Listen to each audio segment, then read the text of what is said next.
Imagine a world where your favorite star died years ago and was replaced by a lookalike. In 2003, a wild conspiracy theory claimed Canadian singer Avril Lavigne was dead.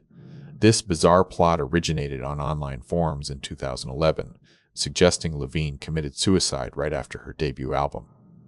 Let Go released to massive success. The theory insists that a body double named Melissa Bandela took over her public appearances, creating the illusion that Avril was alive and performing. Proponents argue that Lavigne was fed up with celebrity life, so she hired a doppelganger to manage events while she lived out of the public eye.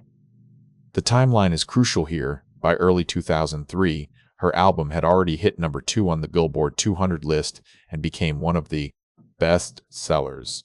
Despite the dramatic narrative claiming she was cloned or replaced, there is no evidence of a suicide, and Lavigne has continued her career for decades.